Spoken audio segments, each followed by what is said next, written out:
안녕하세요. 광교고입니다. 우리는 왜 ETF에 투자해야 될까요? 먼저 ETF는 무엇일까요? 보통 펀드라 하면 뭐 인베스트먼트 트러스트나 뮤추얼 펀드를 얘기합니다. 과거에 우리가 이제 증권사에 가서 계좌를 개설하고 이제 펀드에 가입하고 뭐 환매하기도 했죠. 근데 이제 증권사에서 펀드를 가입하고 환매하는 데는 뭐 3, 4일 정도 이제 걸립니다. 그래서 이제 시장 변동에 따라서 뭐 수익률이 많이 왔다 갔다 합니다. 예를 들면 주가가 많이 오른 날 사실은 그 펀드를 사고 싶고 또 많이 오른 날 또 이제 해지를 하고 싶습니다. 근데 실제로 가입하는데도 시간이 걸리고 또 해지하는데도 또 시간이 걸립니다. 그래서 그런 게 이제 불편함이 있었습니다.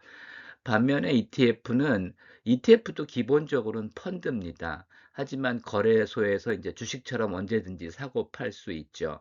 그래서 한국은 이틀 후에 결제되고 미국은 다음 날 결제됩니다. 그래서 언제든지 사고 팔 수 있기 때문에 ETF가 이제 편리한 겁니다. 그 다음에 운용 수수료도 ETF가 훨씬 낮습니다. 그 미국의 이제 BO 같은 경우는 0.03%, SCHD는 뭐 0.06%, 그 다음에 이제 QQQ는 0.2%, SOXX는 0.34% 정도입니다.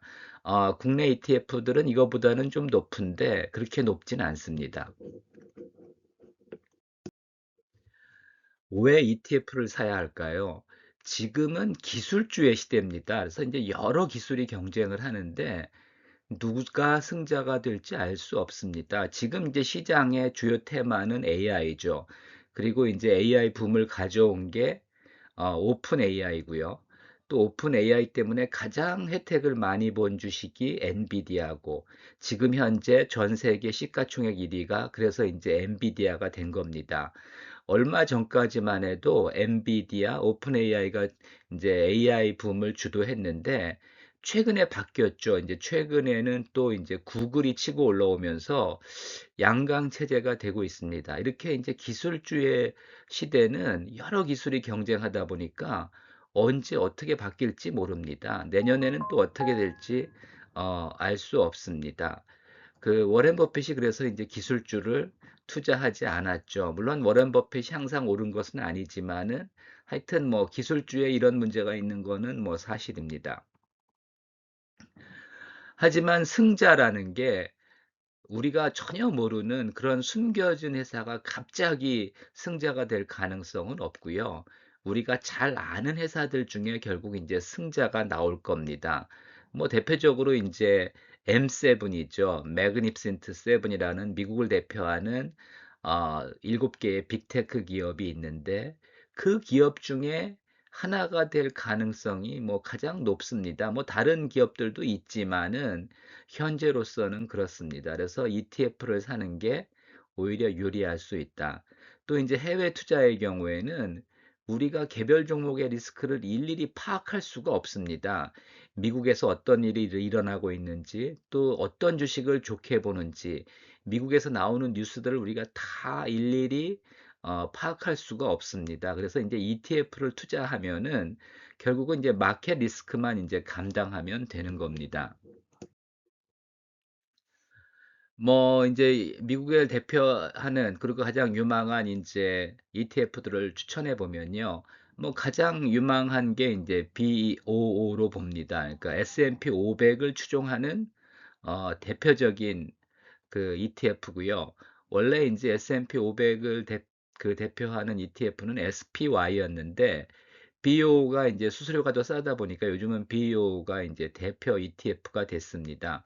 근데 BO도 옛날보다 많이 바뀌어서 S&P 500에 투자하지만 S&P 500에서 가장 큰 비중을 차지하는 게 또 M7입니다.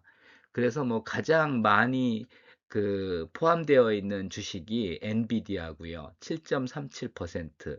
그다음 애플, MS 이렇습니다. 그래서 M7의 비중이 34.73%고요.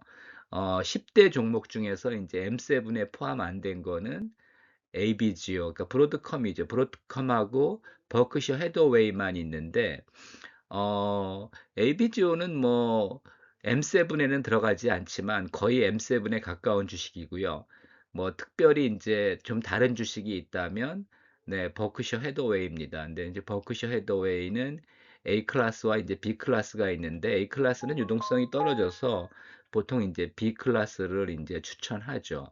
그래서 뭐 BOU를만 투자해도 하여튼 뭐 주력은 M7입니다. 그리고 뭐 QQQ량도 큰 차이가 없는데 하여튼 뭐 S&P 500을 추종한다는 것은 결국은 S&P 500 종목이 다 올라야지 이제 BO도 오른다는 거니까 그렇게 이제 많은 종목에 의존한다는 거는 안정적이긴 하지만 그렇게 높은 수익을 내기는 어렵습니다. 반면에 이제 SCHD는 S&P 500이나 나스닥 100과는 좀 차이가 있습니다. 기본적으로 이제 배당을 많이 주는 우량주로 포함되어 있기 때문에 편입 종목들을 보면요. 현재 기준으로는 BMI가 가장 높습니다. 브리스톨 마이어스 제약사죠. 그다음에 머크, 그다음에 코노코 필립스, 에너지 회사죠. 그다음에 LMT, 로키드 마틴 방산업체고요. CBX, 쉐브론이죠. 그다음에 BZ, 버라이전 통신회사고, ABBB, AB, 저기 제약회사죠. 그다음에 CSCO, 시스코죠. 뭐 통신장비회사. 그다음에 코카콜라, 그다음에 에모, 알트리아죠. 그러니까 담배 회사. 이런 회사들이 이제 배당을 많이 주고 안정적입니다. 그래서 SCHD는 배당주로서 뭐 매력이 있습니다. 그다음에 이제 QQQ가 과거에는 이제 테크주를 대표하는 이제 그 ETF였는데 사실 요즘은 그 S&P 500도 그 M7 비중이 커져가지고 그렇게 큰 차이는 없습니다. 근데 이제 그 S&P 500에는 그래도 이제 미국을 대표하는 여러 종목들이 골고루 편입돼 있고요. QQQ는 뭐 확실히 기술주 우위입니다. 그래서 M7 비중이 44.01%고요. M7이 아니더라도 하여튼 뭐 브로드컴이나 여러 가지 뭐 AMD 뭐 하여튼 마이크론 테크놀로지 이런 주식들이 많이 포함되기 때문에 뭐 앞으로 QQQ가 여전히 유망합니다. 그러면 이제 TQQQ는 이제 QQQ의 3배 레버리지 펀드인데 기본적으로 뭐 M7 종목을 좀 보유하고 있지만 3배 레버리지다 보니까 이제 선물이나 옵션이 많이 포함되죠. 그래서 하여튼 여기도 기본적으로는 M7의 영향을 많이 받는다. 근데 이제 TQQ는 3배 레버리지이기 때문에 어, 지금 상황에서는 지수가 이제 3년 올랐고요. 4년째 오르고 있는 상황에서 많이 올랐습니다. 그래서 하여튼 지금은 더 먹겠다고 하는 거는 뭐 말릴 수 없지만 레버리지 ETF를 사는 거는 지금은 좀 조심해야 될 때라고 생각을 합니다. 조정이 언제 올지는 모르지만 하여튼 조정을 받고 나서 레버리지를 사야지 지금 레버리지 3배를 샀다가 만약에 주가가 조정에 들어가면은 사실은 뭐 굉장히 손실이 커질 수도 있습니다. 그다음에 이제 SOXX는 뭐 필라델피아 반도체 지수를 이제 추종하는 ETF죠. 그래서 M7도 있는데 M7 비중은 크지 않고요. 뭐 반도체 비중이 큽니다. 근데 이제 반도체가 워낙 유망하기 때문에 그 AI 시대라는 거는 전기와 통신으로 이제 로봇을 구동하고 그다음에 인간은 이제 놀게 되는 시대가 오는 거죠. 그래서 이제 그리고 이제 전기와 통신을 구동하고 연결해 주는 게 이제 반도체이기 때문에 반도체가 중요합니다. 그래서 여전히 뭐 엔비디아 유망하고요. AMD, 마이크론, 뭐다 브로드컴 뭐 다 유망합니다. 그리고 이 종목들이 항상 고정되어 있는 게 아니라 뭐 주가가 올라가면 그 종목의 비중이 이제 커집니다. 그래서 그 주가 지수를 추종하지만 그 주가 지수가 이제 뭐 1년에 몇 번씩 주기적으로 변동도 하고요. 또 이제 시가총액이 커지면 수시로 이제 조정을 해주기 때문에 이 미국의 주가 지수는 코스피는 사실은 그렇게 자주 이제 그 종목을 변경하지 않는데 하여튼 미국의 주가 지수 그 ETF들은 수시로 조정을 해주기 때문에 사실은 그 안 좋은 빼고요. 그 다음에 좋은 것만 계속 집어넣기 때문에 계속 뭐 올라갈 가능성이 높습니다. 그 다음에 이제 SOXL은 SOXX의 이제 3배 레버리지인데 뭐 구성 일단 현물은 비슷하게 들어갑니다. 물론 이제 비중은 차이가 있지만 그리고 나머지는 이제 선물과 옵션으로 이제 채우는 거죠. 그래서 뭐 하여튼 비슷하지만 현재 상황에서는 지금 지난 3년간 SOX가 한 200% 오른 상황이거든요. 그래서 지금 그 3배 레버리지 펀드를 사는 것은 뭐 사실은 좀 위험할 수가 있습니다. 그래서 지금은 하여튼 레버리지 펀드를 그 ETF를 사기는 조금 위험하고요. 뭐 SOXX는 뭐 좀 사도 뭐 큰 문제는 없을 것 같습니다. 이제 국내 ETF와 이제 국내 상장 미국 ETF가 있죠. 뭐 장단점이 있는데 하여튼 국내 ETF는 인데 국내 주식과 동일한 거고요.